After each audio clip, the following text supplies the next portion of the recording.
কক্সবাজারের রামুতে গণপিটুনিতে নিহত আব্দুল মান্নান ওরফে মান্নান ডাকাত হত্যাকাণ্ডে ২০০ জনকে অজ্ঞাতনামা করে মামলা হয়েছে। সোমবার ৩০ জুন সকালে রামু থানায় নিহত মান্নানের মা রাবেয়া খাতুন বাদী হয়ে মামলাটি দায়ের করেন। মামলার বিষয়টি নিশ্চিত করেছেন রামু থানার ওসি তদন্ত মোহাম্মদ ফরিদ। তিনি বলেন, মামলায় কোনো নির্দিষ্ট ব্যক্তির নাম উল্লেখ করা হয়নি। তদন্তের মাধ্যমে অভিযুক্তদের চিহ্নিত করা হবে। একই সঙ্গে তিনি সবাইকে বিভ্রান্ত না হওয়ার অনুরোধ জানান।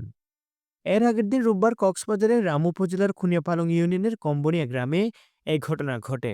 স্থানীয় সূত্রে জানা যায়, বশির আহমেদের কন্যা শৌকতারা বেগম সেদিন সকালবেলা বাড়িতে একা ছিলেন।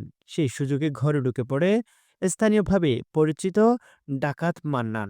প্রথমে নানা প্রশ্ন করে বিভ্রান্ত করার চেষ্টা করে শৌকতারাকে। এক পর্যায়ে শ্লীলতাহানির চেষ্টা করে এবং বাধা দিলে ধস্তাধস্তি শুরু হয়। এ সময় শোকতারাকে মাটিতে ফেলে ছুরির আঘাত করার চেষ্টা করে মান্নান। শোকতারার আত্মচিৎকার শুনে আশপাশের লোকজন ছুটে আসেন। পালিয়ে যাওয়ার চেষ্টা করেও রক্ষা পায়নি মান্নান। তাকে ধাওয়া করে ধরে ফেলে উত্তেজিত জনতা। পরে গণপিটুনিতে ঘটনাস্থলেই তার মৃত্যু হয়। স্থানীয়রা জানান, নিহত মান্নান এবং তার বাবা মাসনের বিরুদ্ধে দীর্ঘদিন ধরে ডাকাতি, গাড়ি ডাকাতি, অপহরণ সহ বিভিন্ন অপরাধের অভিযোগ ছিল। এসব অপরাধের কারণে এলাকায় তাদের বিরুদ্ধে ক্ষোভ ছিল দীর্ঘদিনের।